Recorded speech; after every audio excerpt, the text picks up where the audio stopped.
Good afternoon to all, good evening to all student and pharmacy professional. जो भी students B pharmacy या diploma pharmacy या जो भी फार्मेसी कोर्सेज कर रहे हैं उन सभी के लिए स्पेशल लेक्चर है कि वो फार्मासिस्ट के न्यूज़ काफ़ी बार आई है कि फार्मासिस्ट है वो क्या अपना क्लिनिक खोल सकते हैं लीगली और क्या वो मेडिसिन प्रिस्क्राइब कर सकते हैं फार्मासिस्ट पेशेंट्स को। तो उसके रिगार्डिंग ये इम्पोर्टेंट है कि काफ़ी न्यूज़पेपर्स में ऐसी एडवर्टाइजमेंट आती रहती है कि एक्चुअली ये रियल है, लीगल है या नहीं है, ऐसा कुछ फार्मेसी काउंसिल ऑफ इंडिया का रूल है या नहीं है। तो इसके बारे में डिस्कस करेंगे हम इस लेक्चर में कि फार्मेसी करने के बाद बैचलर फार्मेसी और बी फार्मा एम फार्मा जो भी फार्मा डी करने के बाद स्टूडेंट फार्मासिस्ट क्लिनिक अपना खोल सकते हैं या नहीं खोल सकते, या अपना मेडिसिन पेशेंट को प्रिस्क्राइब कर सकते हैं या नहीं कर सकते। तो उसके रिगार्डिंग देखेंगे। ये देखिए न्यूज़ जो है वायरल हुई थी काफी टाइम पहले, भी न्यूज़पेपर में आई थी। न्यूज़पेपर वाले इसको अपने अकॉर्डिंग कुछ मॉडिफाई कर लेते हैं कि फार्मासिस्ट क्लिनिक प्रस्ताव को सेंट्रल गवर्नमेंट ने मंजूरी दे दी और ये दवाई लिखने का भी अधिकार फार्मासिस्ट को मिलेगा, फीस ले लेते हैं ये वो। तो इस तरह की न्यूज आती रहती है। एक सेकंड न्यूज है, कल ही वायरल हुई है। ये झारखंड स्टेट फार्मेसी काउंसिल की कोई न्यूज है कि फार्मासिस्ट है वो प्रैक्टिस कर सकते हैं झारखंड में, ऐसा कुछ रूल बना रहे हैं ऐसा कहीं।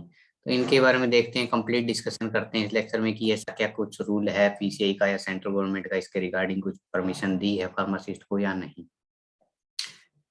तो कंप्लीट लेक्चर आपको सुनना है अच्छे से, इसके लिए फिर आपको पता लगेगा कि एक्चुअल में क्या है सिस्टम और आप ऐसा कुछ प्रैक्टिस कर सकते हैं या नहीं, फार्मासिस्ट प्रैक्टिस कर सकता है या नहीं। मेन क्वेश्चन ये। तो इसमें क्वेश्चंस कुछ ये है कि ये जो है pharmacist can open clinic, pharmacist क्या है वो क्लिनिक ओपन कर सकता है। Pharmacist can prescribe medicine, pharmacist legal rights क्या क्या, और पेमेंट फॉर प्रोफेशनल सर्विस कि फार्मासिस्ट तो अपना क्लिनिक ओपन कर सकता है या नहीं कर सकता। फार्मासिस्ट मेडिसिन पेशेंट को प्रिस्क्राइब कर सकता है या नहीं कर सकता। फार्मासिस्ट के लीगल राइट्स क्या क्या हैं अकॉर्डिंग टू गवर्नमेंट या and PCI pharmacy council of India. And payment for professional service, ये सबसे इम्पोर्टेंट पॉइंट है जो न्यूज़पेपर में हाईलाइट कर रखा था। पेमेंट फॉर प्रोफेशनल सर्विस कि जो फार्मासिस्ट जो अपनी सर्विस दे रहा है उसके लिए वो चार्जेस ले सकता है क्या, except the charges of medicine के चार्जेस के अलावा पेशेंट से वो कुछ चार्जेस ले सकता है क्या। जैसे डॉक्टर अपनी फीस लेते हैं वैसे फार्मासिस्ट कुछ फीस ले सकता है क्या पेशेंट से। तो ये इस न्यूज़पेपर में था कि फीस लेने का अधिकार भी मिला। इस न्यूज़पेपर में हाईलाइट कर रखा है कि फार्मासिस्ट है वो फीस ले सकते हैं एज ए, जैसे एमबीबीएस या बीएमएस डॉक्टर जैसे पेशेंट से लेते हैं वैसे। तो इन सभी को इसमें देखते हैं। तो मेन ये स्टार्ट कहाँ से हुआ था, फार्मेसी क्लिनिक का जो एक कंसेप्ट है ये स्टार्ट हुआ था 2015 में। एक रेगुलेशन आया था 2015 में, फार्मेसी काउंसिल ऑफ इंडिया ने रेगुलेशन बनाया था जिसको सेंट्रल गवर्नमेंट ने अप्रूव कर दिया था और ये ऑल इंडिया अप्लीकेबल हो गया था उसके बाद से। 15 जनवरी 2015, 15 जनवरी 2015 को ये नोटिफिकेशन, गैजेट नोटिफिकेशन इशू किया था गवर्नमेंट ऑफ इंडिया ने, और ये पीसीआई ने भेजा था गवर्नमेंट को। और इसमें इन्होंने कुछ डिफाइन किया था कि फार्मेसी प्रैक्टिस रेगुलेशन के नाम से रेगुलेशन था।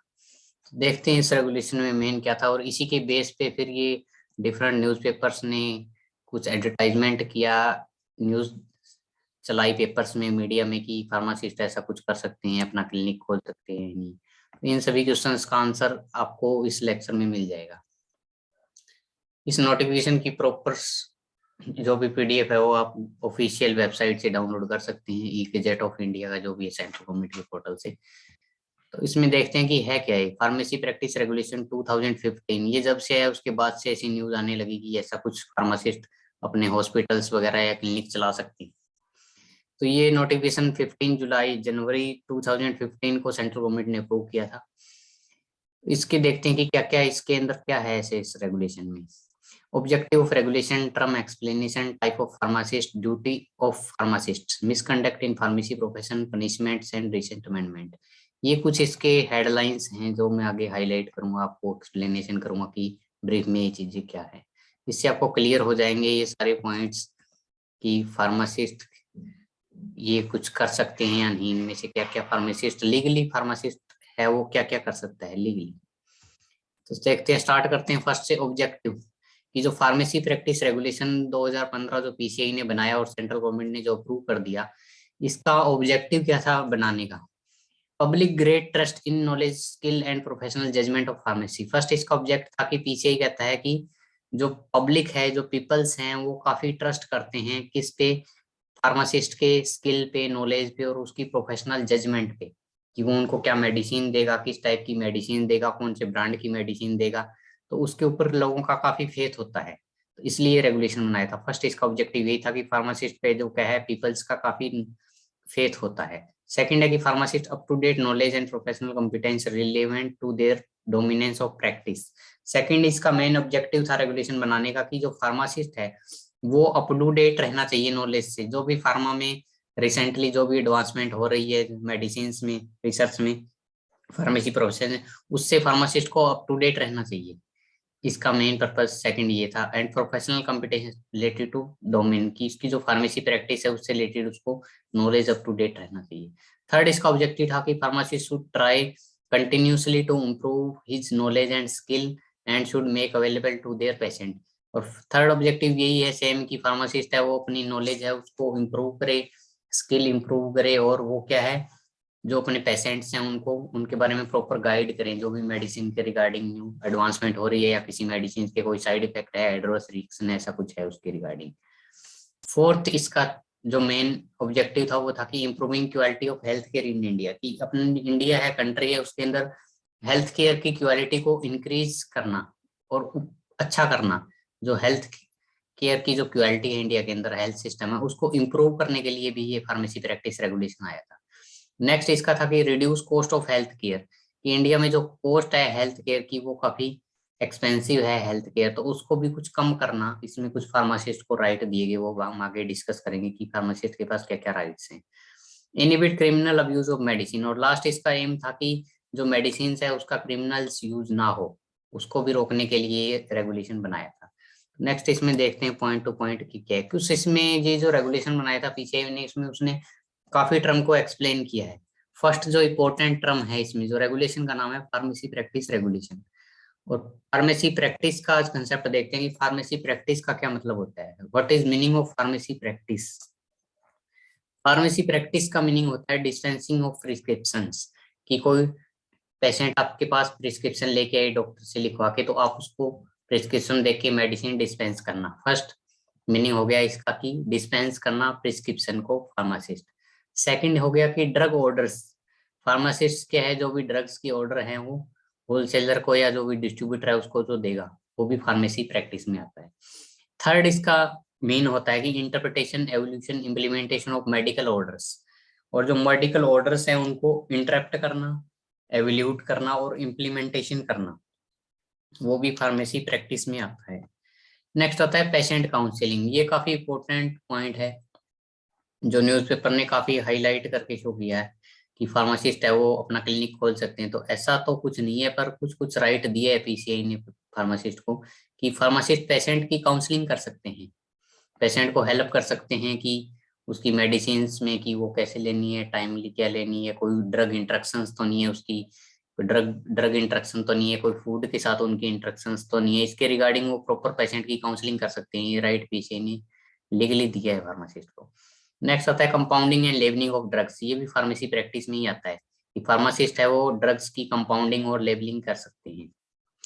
नेक्स्ट पॉइंट आता है कि proper and safe storage of drugs, drugs का प्रॉपर सेफली उनको स्टोर करके रखना और उनको सेफली रखना, वो भी फार्मेसी प्रैक्टिस में आता है। लास्ट पॉइंट है कि participation in drug selection, drug administration, drug regime review and drug related research. और फार्मासिस्ट क्या है कि पार्टिसिपेट, फार्मासिस्ट का पार्टिसिपेशन हो किसमें, ड्रग को एडमिनिस्ट्रेशन करने में, पेशेंट को ड्रग रेजिमिंग को रिव्यू करने का मतलब होता है कि जो भी फार्मासी पेशेंट की जो मेडिसिन चल रही है, एक्चुअल में जो ट्रीटमेंट ले रहा है उसको रिव्यू करना, वो भी फार्मासिस्ट उसको रिव्यू कर सकता है। एंड ड्रग से रिलेटेड जो भी रिसर्च है उसमें फार्मासिस्ट है वो पार्टिसिपेट कर सकता है। तो ये सारी चीजें फार्मेसी प्रैक्टिस में आती है, जो इस रेगुलेशन का मेन टाइटल था फार्मेसी प्रैक्टिस रेगुलेशन। तो फार्मेसी प्रैक्टिस का कंसेप्ट सभी बच्चों को क्लियर हो गया होगा, सभी स्टूडेंट्स को भी फार्मेसी प्रैक्टिस क्या होती है, ये फार्मेसी प्रैक्टिस के मीनिंग्स है। नेक्स्ट इसमें देखते हैं कि इसमें एक टर्म आई है पेशेंट काउंसलिंग। ये काफी इंपॉर्टेंट है कि फार्मासिस्ट है वो पेशेंट की काउंसलिंग कर सकते हैं legally. Oral communication by the pharmacist to of information to patient, या carrier in order to ensure proper use of drug and device. इसमें ये कह रहा है कि फार्मासिस्ट पेशेंट को ड्रग्स का प्रॉपर कैसे यूज करना है, ड्रग्स और डिवाइसेस जो है उनका प्रॉपर यूज कैसे करना है, इसके रिगार्डिंग वो ओरली क्या कर सकता है, कम्युनिकेशन कर सकता है पेशेंट से। तो ये पेशेंट काउंसलिंग में आएगा कि how patient properly use their drugs. Next इसमें जो आया है कि टर्म, इंपॉर्टेंट टर्म आया है वो है फार्मेसी प्रैक्टिशनर्स। फार्मेसी प्रैक्टिशनर्स क्या होते हैं, आपने काफी टर्म सुने होगी, मेडिकल प्रैक्टिशनर्स होते हैं, बट फार्मेसी में फार्मेसी प्रैक्टिशनर्स होते हैं। तो फार्मेसी प्रैक्टिशनर्स को भी इस नोटिफिकेशन में पीसीआई ने क्या है एक्सप्लेन किया है कि फार्मेसी प्रैक्टिशनर में कौन कौन आएंगे। Community pharmacist, hospital pharmacist, clinical pharmacist, drug information pharmacist, currently licensed and registered.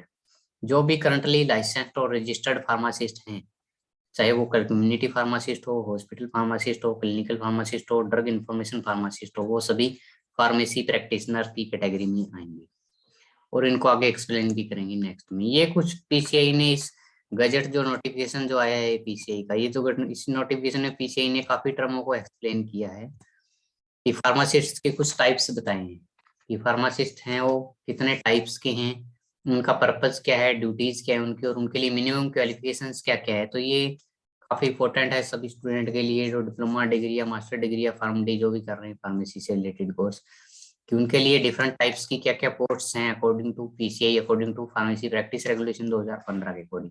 तो फर्स्ट जो इसमें फार्मासिस्ट का टाइप बताया वो बताया क्लिनिकल फार्मासिस्ट। क्लिनिकल फार्मासिस्ट की इसमें ड्यूटी बताइए कि पेशेंट की केयर करेंगे in the use of medicine, promote health wellness and disease prevention. ये पेशेंट की जो क्लिनिकल फार्मासिस्ट होता है वो पेशेंट को मेडिकेशंस का कैसे यूज करना है, उसकी हेल्थ को कैसे प्रमोट करना है, वेलनेस करना है, डिजीज को कैसे प्रिवेंट करना है, इनमें हेल्प करता है। तो वो क्लिनिकल फार्मासिस्ट का मेन रोल होता है। और इसके लिए जो मिनिमम क्वालिफिकेशन होनी चाहिए वो फार्मा डी है, कि जो फार्मा डी स्टूडेंट है वो क्लिनिकल फार्मासिस्ट अपॉइंटेड हो सकते हैं। नेक्स्ट टर्म आती है इसमें हॉस्पिटल फार्मासिस्ट क्या होते हैं। हॉस्पिटल फार्मासिस्ट के मेन पर्पस बताया है कि provide technical service and logistic support for effective deliver of pharmaceutical service, कि जो भी फार्मेसी की सर्विस है उनको इफेक्टिवली डिलीवर करने के लिए जो फार्मासिस्ट होते हैं उनको हॉस्पिटल फार्मासिस्ट कहते हैं। और इसके लिए eligibility pharmacy council of India ने बताई है कि जो भी D pharm and B pharmacy student हैं वो as a hospital pharmacist work कर सकते हैं। नेक्स्ट कैटेगरी आती है सीनियर फार्मासिस्ट। इसका मेन पर्पस है कि first level supervisor. First level supervisor का मतलब हो गया कि जो भी हॉस्पिटल फार्मासिस्ट हैं या जो नीचे के फार्मासिस्ट हैं, सिंपल फार्मासिस्ट, उनके ऊपर जो भी सुपरविजन के लिए जो फर्स्ट लेवल पे होता है वो सीनियर फार्मासिस्ट होता है। यानी फार्मासिस्ट की एक सीक्वेंस है, pharmacist, junior pharmacist, senior pharmacist, chief pharmacist, ऐसा कुछ सीक्वेंस होता है। तो फर्स्ट लेवल का जो सुपरविजन करता है वो सीनियर फार्मासिस्ट करता है। और सीनियर फार्मासिस्ट के लिए क्वालिफिकेशन पीसीआई ने मेंशन की है कि डी फार्मा मिनिमम वो 4 year experience as a pharmacist. जो भी स्टूडेंट जिनके पास diploma in pharmacy and 4 year experience है एज ए फार्मासिस्ट वर्किंग का, तो वो एलिजिबल है फॉर सीनियर फार्मासिस्ट के लिए। या इसमें एक नेक्स्ट क्वालिफिकेशन भी दी है कि जो भी स्टूडेंट बी फार्मा या फार्म डी है वो डायरेक्टली रिक्रूट हो सकते हैं एज ए सीनियर फार्मासिस्ट। तो सीनियर फार्मासिस्ट के लिए क्वालिफिकेशन है कि फ्रेशर कैंडिडेट भी इसके लिए अप्लाई कर सकते हैं जिनके पास बी फार्मा है या फार्मा डी है, और जिनके लिए डिप्लोमा है उनके पास 4 ईयर का एक्सपीरियंस होना चाहिए सीनियर फार्मासिस्ट बनने के लिए। नेक्स्ट इसमें हायरार्की में टर्म आती है chief pharmacist. Chief pharmacist head of department या हॉस्पिटल का आता है कि जो भी हॉस्पिटल है गवर्नमेंट उसके अंदर जितने भी फार्मासिस्ट है उन सभी का जो हेड होगा वो चीफ फार्मासिस्ट होता है। और इसके लिए कुछ कंडीशंस हैं कि डिप्लोमा स्टूडेंट जिनके पास 10 ईयर एक्सपीरियंस है जो फार्मासिस्ट का वो चीफ फार्मासिस्ट बन सकते हैं। या इसमें एक ही जिनके पास बी फार्मा है विद 5 ईयर एक्सपीरियंस। ऑब्लिक में लिखा है कि master in pharmacy and pharma D, जो master in pharmacy M pharma और फार्मा डी जो कैंडिडेट है वो directly as a chief pharmacist भी रिक्रूट हो सकते हैं according to PCI. But according to promotion जिन फार्मासिस्ट ने डिप्लोमा कर रखा है और 10 ईयर एक्सपीरियंस है वो प्रमोट हो सकते हैं चीफ फार्मासिस्ट। या जिन कैंडिडेट ने बी फार्मा करके फार्मासिस्ट लगे हुए हैं और 5 ईयर एक्सपीरियंस है तो वो चीफ फार्मासिस्ट बन सकते हैं। बट फ्रेशर के लिए फार्मा डी और M pharma candidate fresher chief pharmacist eligible है। नेक्स्ट जो इसमें फार्मासिस्ट की टर्म है वो है कम्युनिटी फार्मासिस्ट क्या होता है। कम्युनिटी फार्मासिस्ट की मेन ड्यूटीज होती है कि provide technical service and logistics support for effective delivery of pharmaceutical care and services.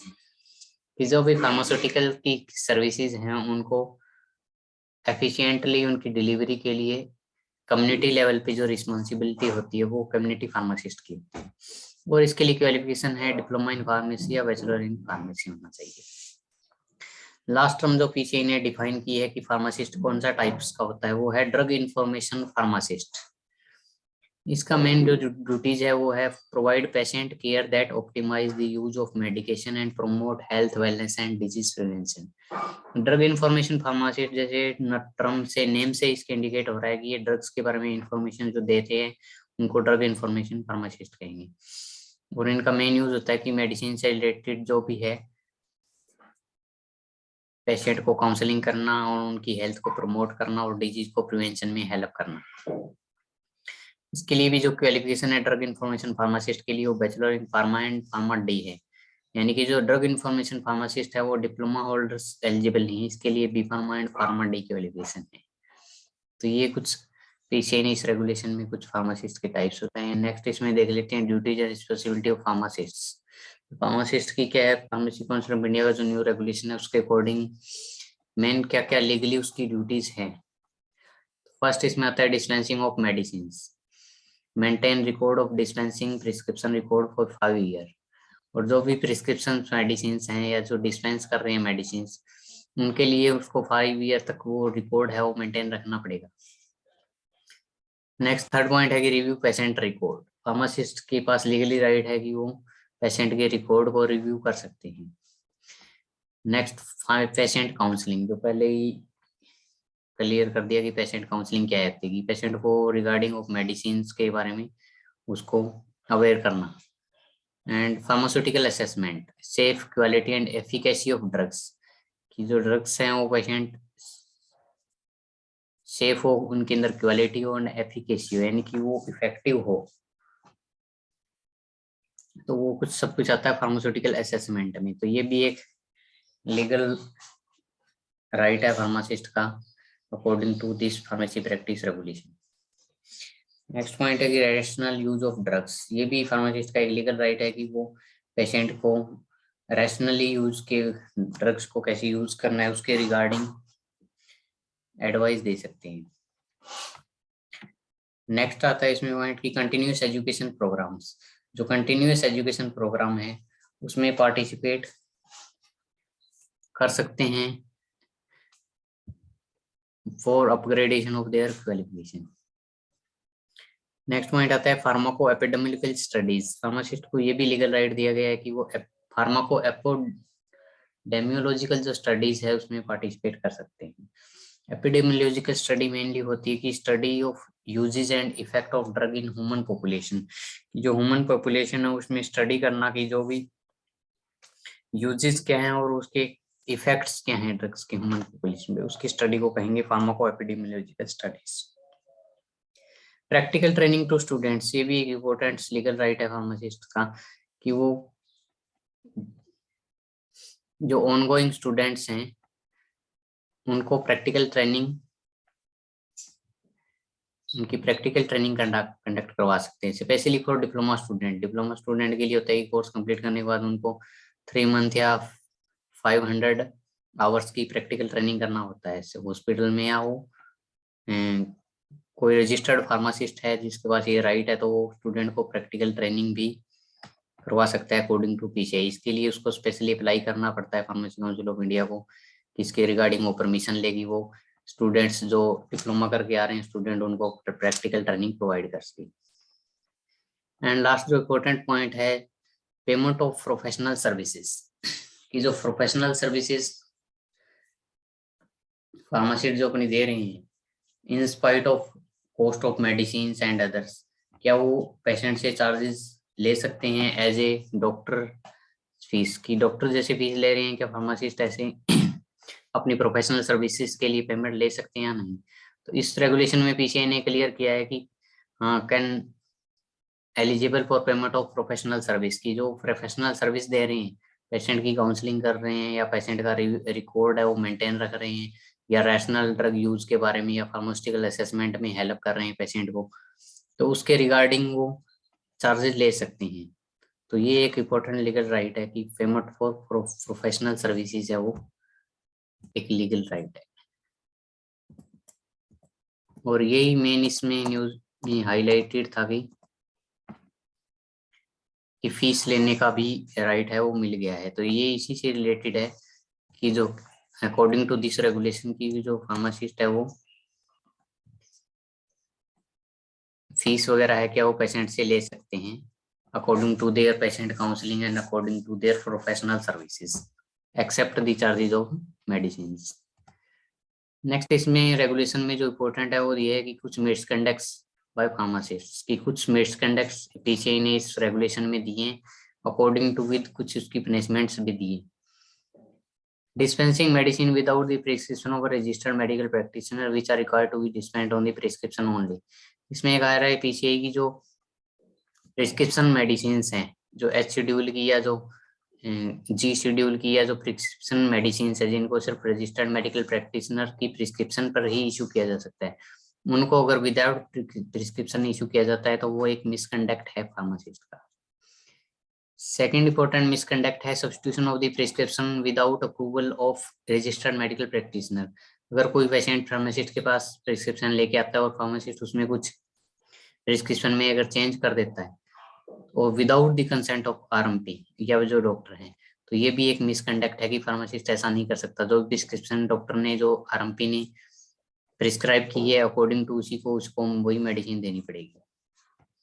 Allowing the owner of pharmacy to use his pharmacist registration certificate without attending the pharmacy, ये सबसे important misconduct PCI ने इस regulation में highlight किया है कि allow करना किसी दूसरे पर्सन को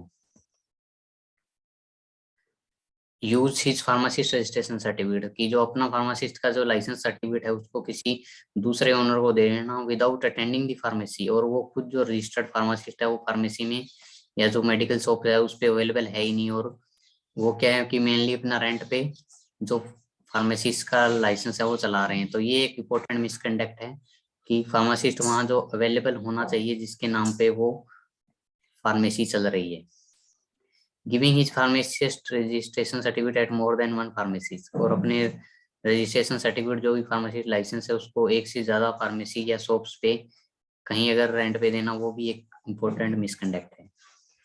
claiming himself to be specialist, कि कोई फार्मासिस्ट अपने आप को ये क्लेम नहीं कर सकता कि मैं कोई स्पेशलिस्ट हूँ, जैसे कि मेडिकल में स्पेशलिस्ट होते हैं उस टाइप से वो कोई स्पेशलिटी को अपने को प्रपोर्ट नहीं कर सकता। Registered pharmacist working in pharmacy is also found working in another pharmacy, ये भी एक इम्पोर्टेंट मिसकंडक्ट है कि जो भी रजिस्टर्ड फार्मासिस्ट हैं उन्होंने अपने को भी है लाइसेंस वगैरह या रजिस्ट्रेशन सर्टिफिकेट है वो रेंट पे कहीं दे रखे हैं एंड वो आल्सो वो वर्क कर रहे हैं कहीं पे दूसरी जगह की कोई फार्मास्यूटिकल कंपनी में वर्क कर रहे हैं या कोई फार्मेसी एजुकेशन इंस्टीट्यूट में एज ए टीचर वर्क कर रहे हैं, तो ये भी एक मिसकंडक्ट में है कि वो ओनली वन प्लेस पे ही वर्क कर सकते हैं लीगली। तो ये कुछ पनिशमेंट्स दी हैं कि अगर कोई फार्मासिस्ट ये सारे मिसकंडक्ट में अगर इन्वॉल्व होता है तो उस पर फार्मेसी प्रैक्टिस रेगुलेशन के अकॉर्डिंग क्या क्या एक्शन टेकन हो सकता है। ये काफी स्टूडेंट्स के डाउट रहता है कि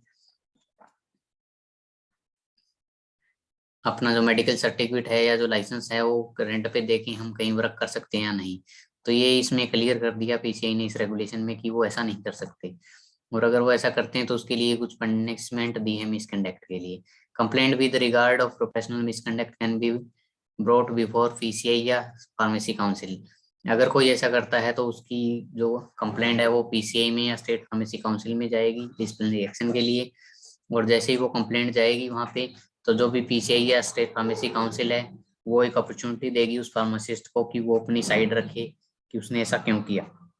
and third, decision on complaint, जो भी कंप्लेंट आएगी ऐसी मिसकंडक्ट की उस पर 6 मंथ के अंदर अंदर एक्शन टेकन करना पड़ेगा pharmacy council of India state pharmacy council को। और इसमें एक्शन टेकन क्या हो सकता है कि deletion of pharmacist name from register of pharmacist, जो भी रजिस्ट्रेशन है फार्मासिस्ट ने वो रजिस्ट्रेशन करवा रखा है वो उसका कैंसिल हो जाएगा। वो एक लिमिटेड पीरियड के लिए भी हो सकता है, लाइफ टाइप के लिए भी हो सकता है अकॉर्डिंग टू देयर मिसकंडक्ट। तो ये कुछ डाउट्स इस फार्मेसी प्रैक्टिस रेगुलेशन में पीसीआई ने क्लियर की हैं। एंड नेक्स्ट कुछ इस एक्ट में अमेंडमेंट भी हुई है। ये जो फार्मेसी प्रैक्टिस रेगुलेशन जो 2015 है, इसमें कुछ अमेंडमेंट की है पीसीआई ने रिसेंटली, वो भी देखते हैं कि क्या इसमें अमेंडमेंट की है। ये इसमें एक रिसेंट अमेंडमेंट हुई है कि addition of qualification for clinical pharmacist. जो क्लिनिकल फार्मासिस्ट है वो इस रेगुलेशन के अकॉर्डिंग ओनली जो फार्मा डी कैंडिडेट है वही क्लिनिकल फार्मासिस्ट के लिए एलिजिबल है। But according to recent amendment इसमें मास्टर इन फार्मेसी प्रैक्टिस जो है फार्मेसी प्रैक्टिस स्पेशलाइजेशन हैं वो भी एलिजिबल है as a work as a clinical pharmacist. तो ये एक इम्पोर्टेंट लेक्चर था जिसमें क्लियर हो गया कि जो फार्मेसी प्रैक्टिस रेगुलेशन जो 2015 में आया था उसके बाद से काफी न्यूज आई कि फार्मासिस्ट है वो प्रैक्टिस कर सकते हैं, कैसे कर सकते हैं कैसे नहीं, तो वो सारा उसमें क्लियर हो गया। तो अब इस न्यूज को अगर देखें तो इसमें रियलिटी यही है कि वो हाँ फीस ले सकते हैं, बट दवाई लिखना ये इस रेगुलेशन में पीछे ने कोई क्लियर नहीं किया कि वो दवाई लिख सकते हैं, अपना क्लिनिक चला सकते हैं, यानी ये न्यूज इतनी जेन्युइन नहीं है। सेकंड, ये जो न्यूज आई है झारखंड स्टेट फार्मेसी काउंसिल की, इसमें भी 50% ही जेन्युइन है कि ऐसा कोई क्लिनिक वगैरह वो ओपन कर सकते हैं।